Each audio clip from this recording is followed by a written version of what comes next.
the wild card with me, Jeremy Schooler, here to talk some NFL football for the next half hour. Of course, week 17 ending yesterday. Now the playoffs are finally set, the first year with 7 seats in each conference. So we got 6 wild card games next weekend, 3 on Saturday. That's Colts at Bills, Rams at Seahawks, and Buccaneers at Washington. And then Sunday, Ravens at Titans, Bears at Saints, and Browns at Steelers. The first time in NFL history, 6 games on wild card, 6 games on wild card weekend. And last night in the final game of the season, Sunday Night Football, Washington clinching a division title and probably with a win over Philadelphia, denying the Giants their first division title in 9 years. So with these 6 games, got a preview for next weekend. We got all sorts of new action going on in the NFL, and of course a year 2020 that has produced lots of new events and things we are not used to, unprecedented circumstances, such as the Bills, the first ever 2 seed to not get a bye, but Buffalo's never been lucky in sports really anyway. But Buffalo finishing at 13-3 in the post Tom Brady AFC East era. And they'll be hosting Indianapolis next weekend, first game of the weekend. For that one, it'll be the Bills' first home game this century in the playoff. Of course, they made the playoffs a couple years ago, went to Jacksonville, which makes very little sense these days as the Jaguars finished worse than the league, 1-15, 15-game losing streak to finish the year, and will get the number 1 pick in the draft. But Buffalo, in their only playoff game in the past 20 years, went to Jacksonville, lost 10-3 a couple years ago. Now they get to host a game, of course, with no fans, unfortunately, but they will be hosting the Colts in the first game next weekend. The Colts, of course, could have clinched the AFC South yesterday if the Titans had lost and they'd won. Unfortunately for them, the Titans won with a field goal at buzzer to clinch the division, leaving the Colts with the wild card. So the Bills really, Kansas City, it seems like the clear-cut, runaway best team in the league, not just the AFC. But if there's anybody in the AFC who will be able to beat them, it's probably going to be Buffalo. They seem like true Super Bowl contenders all the way around. Josh Allen, their star quarterback out of Wyoming, has been firing on all cylinders all year. Stephon Diggs is absolutely a premier receiver, top 5 receiver in the game. And the Colts, while they are pretty good, have been stuttering a little bit. And really the reason they didn't win the division is due to their loss to Jacksonville week 1 and losing to a team that has a 15-game losing streak that year and only won 1 game really is going to come back to bite you, which is what it did to the Colts. So Buffalo definitely favored in this game. The line is 6.5 points to Buffalo right now. And that would be a minus 285 money line, which would give the Bills roughly a 75% chance of winning or so. And I really see the Bills winning this game too. I think that Buffalo is probably going to wrap it up, run away with it by a couple scores late, and end up winning somewhere around 34-23, something like that. Maybe it'll be close for 3 quarters or so, but the Bills should end up running away with it in the end. And Buffalo really looked good throughout the year. They didn't stutter much, and that'll happen when you're 13-3. But Josh Allen just got a lot better, a lot faster than anybody thought he would, leading the Bills the whole year, starting 4-0. A couple losses, when they played Kansas City, as I said, the best team in the conference in the league, and to Tennessee, kind of rough them up a little bit. But Bills were able to get back on it and continue throughout the year. Very impressive and absolutely deserving of that 2 seed. Just unfortunate for them that the 2 seed doesn't get a bye this year. Should not come back to hurt them. They should be able to beat the Colts in this one. The second game of the weekend is a rematch of a game that's been played twice this year, a divisional game. The Los Angeles Rams going to Seattle, the 10-6 Rams at the 12-4 Seattle Seahawks. Line in this game is a 4.5-point favorite for the home team, Seattle. And the Seahawks and Rams, of course, playing twice this year in the division.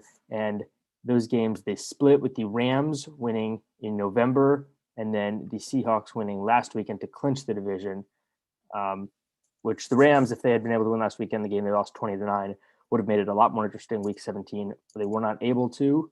So the Seahawks get that coveted home game, and then, of course, comes back to play the Rams. This, I think, has a chance to be the best game of the weekend, as most divisional games are, divisional games that were split throughout the year.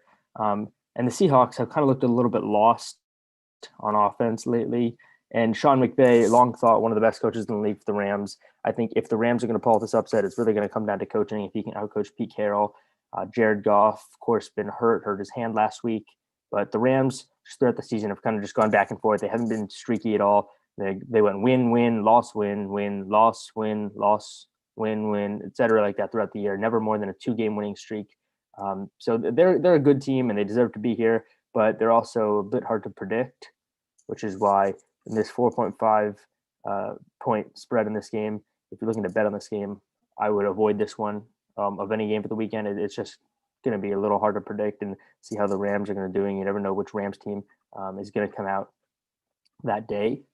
Whereas Seattle, their strength really is just Russell Wilson, of course. I mean, he's been one of the best quarterbacks in the league since he came into the league. He's been to a couple Super Bowls, won one. I mean, his passer efficiency rating this year was 90, the third best in the NFL. And it just shows how good he is under pressure and in late game moments with the pockets collapsing. He knows what to do. The Seahawks, of course, though, their biggest weakness, this is not the 2015 Seahawks, is their pass defense. And that's one thing that the Rams are going to have to exploit if they're going to look to win this game. Exploiting the Seahawks linebackers and being able to get some big plays on offense through the passing game for the Rams. The Rams, however, aside from Jared Goff and his hand injury, the Rams' special teams have been pretty terrible all year. They've gone through 3 or 4 kickers all year, given up a few punt returns or touchdowns. If they're going to need to just meet expectations on special teams. Really, just don't allow big plays, which is something they tend to do all year, which is really not something you often see in playoff teams. But that's what the Rams have had issues with all year. So this game, as I said, 4.5 point favorites for Seattle, and I do think that if this game had ended up in LA, if the Rams had won last weekend over the Seahawks, and the roles were reversed and this was Seattle at LA, I think the Rams would be favored, probably not by 4.5, but it really just comes down to home field at this point. I do think the Rams will cover that 4.5 point spread. I actually think the Rams will get the win. I'm going to pick this as my first upset.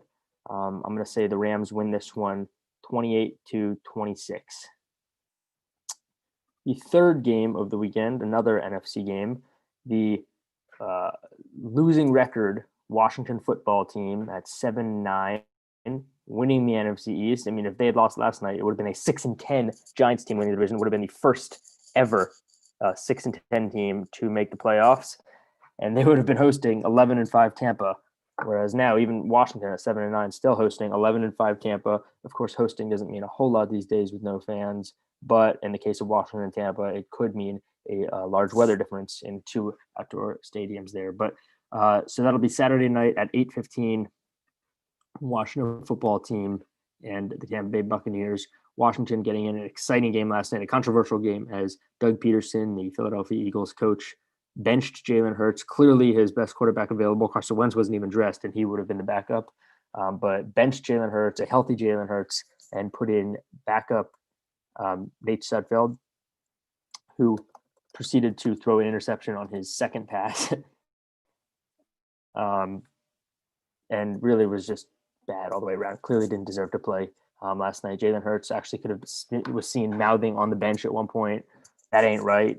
Just watching the game. I mean, Doug Peterson clearly kind of throwing the game as the Eagles actually were able to jump from number 10 pick in the draft to the number 6 pick in the draft. Of course, they tied the Bengals earlier this year, and that tie kind of allowed them to jump from what would have been 5-10-1 to 4-11-1.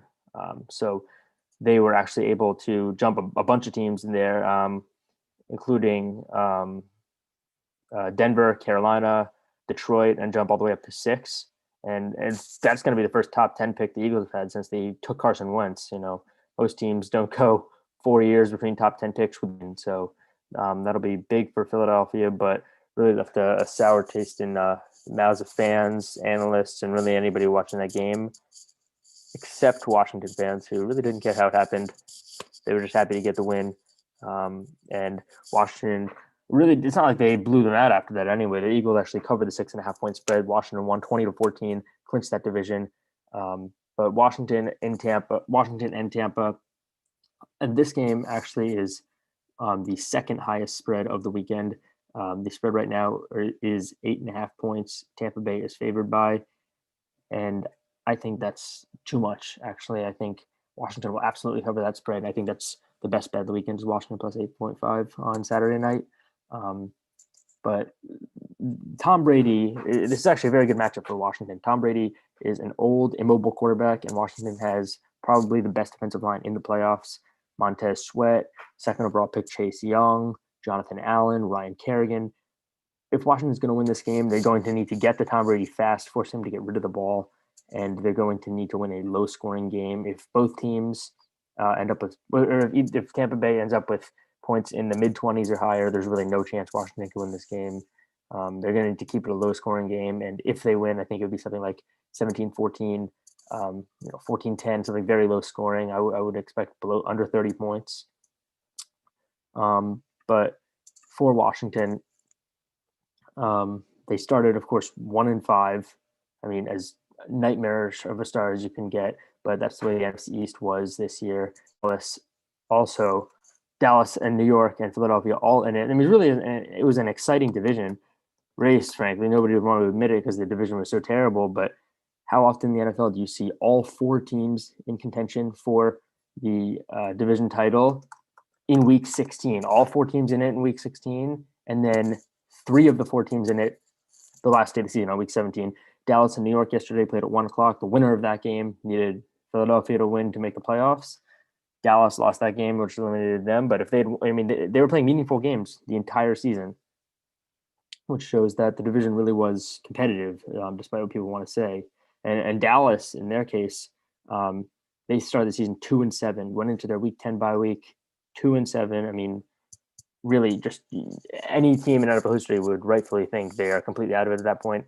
But in the case of Dallas, they weren't in it the whole season. The Giants starting 0-5 and then 1-7, but then rattling off 4 straight wins. And one thing with the Giants in this quirky year, they ended up sweeping Washington, which is why they would have had the tiebreaker if the Eagles had won yesterday, if they had beaten Washington.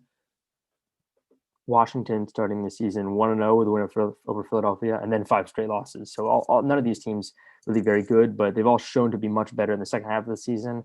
At the midpoint of the season, it really looked like the division winner could genuinely be 5-11, or possibly even worse because of the Eagles tie. Like, they'd gotten something at 4-11-1, but I thought the division winner was going to end up being 5-11 or 6-10. I really think there was any chance it would be better than 6-10, but all of the teams looked a lot better in the second half of the year. Washington going on a 4-game winning streak, beating Cincinnati, Dallas, huge win in Pittsburgh and San Francisco.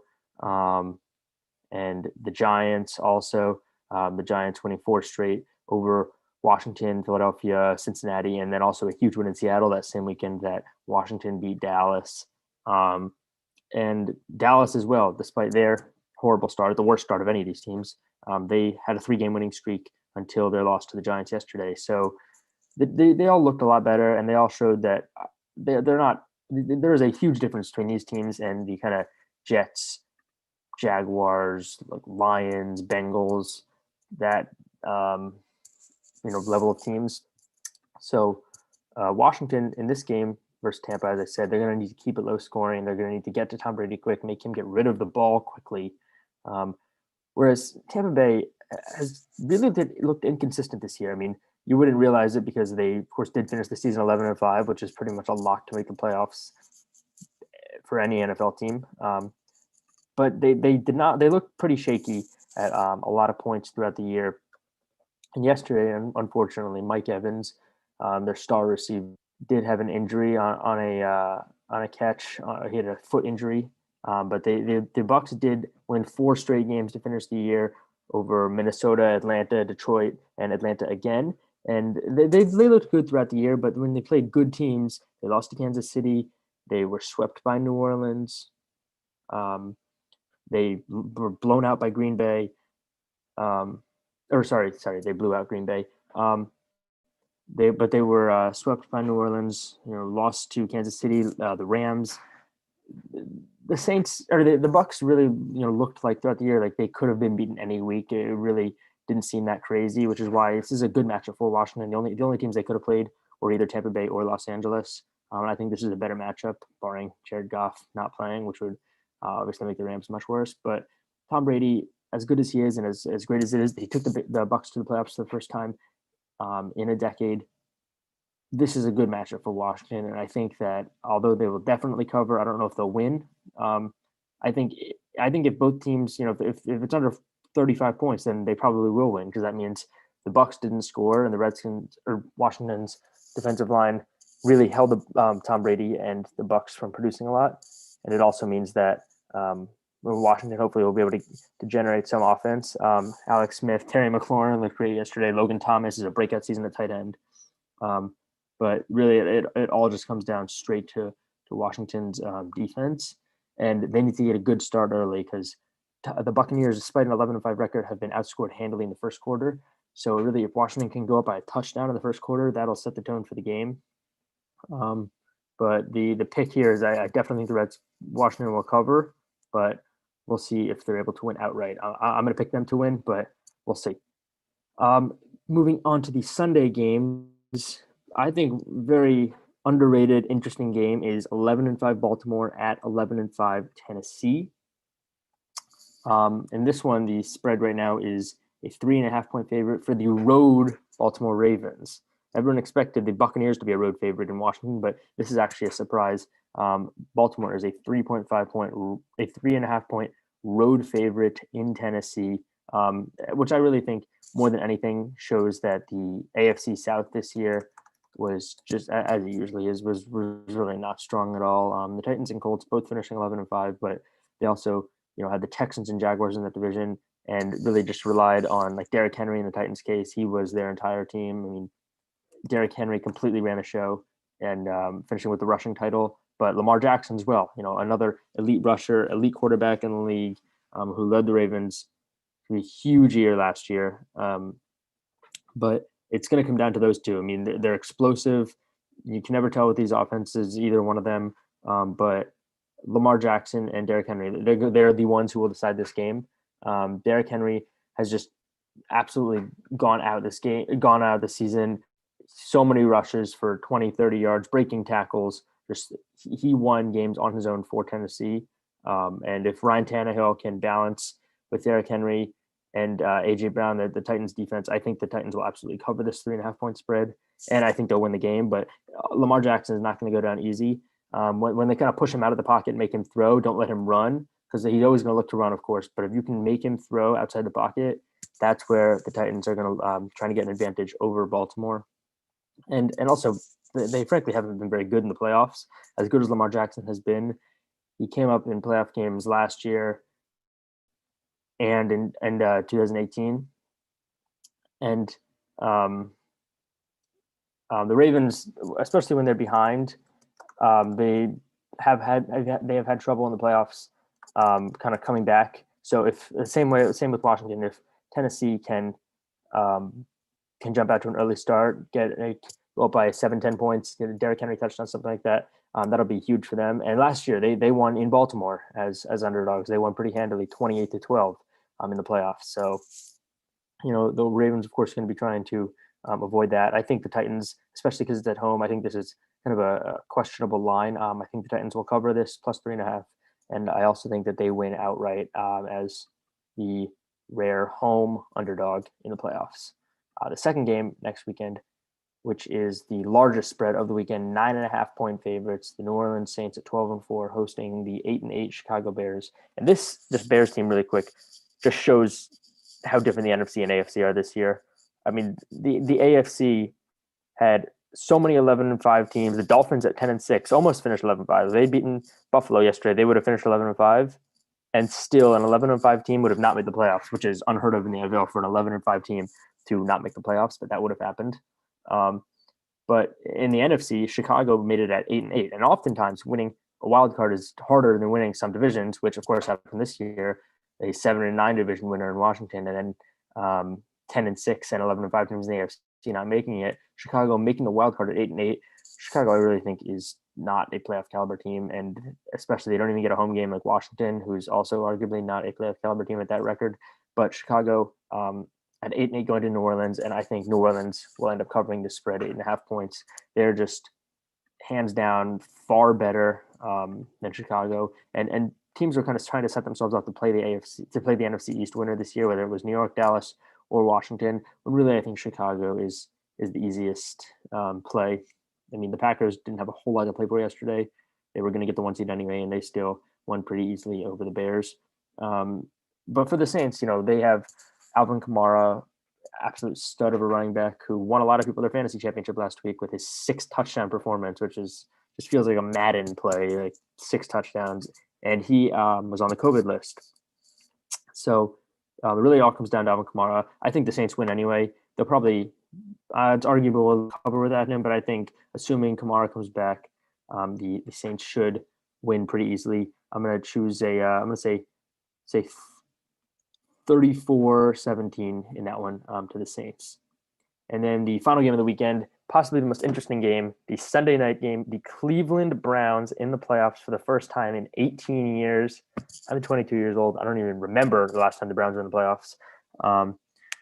And with that, I mean, the only playoff drought in all of sports longer at 20 years, the Seattle Mariners, who didn't even make it when the playoffs were expanded in baseball to 8 teams per league this year. But Cleveland making the playoffs at 11-5, going to Pittsburgh, and this will be a rematch of yesterday. The old NFL play Week 17 and then playing the first round of the playoffs. Of course, Pittsburgh benching some players yesterday, but Cleveland getting that win yesterday to clinch a playoff spot. They will go to Pittsburgh, and this is going to be a really interesting game, I think, too. The spread in this one is Browns +4, which I think is really accurate. That's probably a really good spread. And the Browns, I mean, Baker Mayfield, he top pick by the Browns when they were so terrible, and he was able to lead them to the playoffs finally. So really, this is enough for now for the Browns. I mean, they're still getting better. They still have a peak to hit, but they're obviously, going to go into Pittsburgh and try and get a win. I don't think they'll be able to. The Steelers, if they can get it together, they've obviously looked terrible since they started 11-0, able to clinch the division last week after coming back against the Colts, which showed that the Steelers are still really good. I don't think they'll be good after this. I think they probably have one more year, and then it's really the Browns and Ravens division. But Cleveland, Baker Mayfield just ran the show for them. He has done a great job this year, especially with an improved offensive line, Nick Chubb and Kareem Hunt in the backfield. And his receivers, I mean, the Browns are really going to need to air it out and to use the running game and score a lot. I mean, this is the opposite of the Washington game. They're going to need to score a lot, exploit Pittsburgh's their defense, and on the other side of the ball, the Browns are going to exploit Ben Roethlisberger. I'll say the Browns cover this game 4.5. I think the Steelers end up winning, especially in Pittsburgh. They are the better team. I'm going to say the Steelers win this one 27-24. And of course, Green Bay and Kansas City, I think certainly the two best teams in the league. Leading the show is as the first round buys will be waiting and will be reseeded after this. But in this crazy COVID year, the first year ever of 17 playoffs in each conference. And then, of course, another huge change next year with the 17-game schedule, which is why where you finish in the division matters even more than usual this year, because there's a third game as well, too, affected by where you finish in the standings. Washington, for example, with that win yesterday in the NFC East, that was nobody knew anywhere what was happening with it. 24 hours with that win to win the division. Now has to go to Buffalo next year, which is, of course, a really hard game. So 17-game schedule next year. And the 17 playoffs in each conference this year. Really exciting. Looking forward to it all next weekend. Don't miss it. 6 games, 3 on Saturday, 3 on Sunday, 1, 4, and 8 throughout the weekend. We got a lot to look forward to. So another weekend of football ahead of us. 2021 first ever 6-game weekend. It'll be a fun one, so don't miss it. First episode of Wildcard, me, Jeremy Schooler. Thanks for watching. Thanks for listening, and I'll see you tonight. Tonight from our NHL show at 8:00, and next week for another episode of Wildcard, looking back at Wildcard weekend.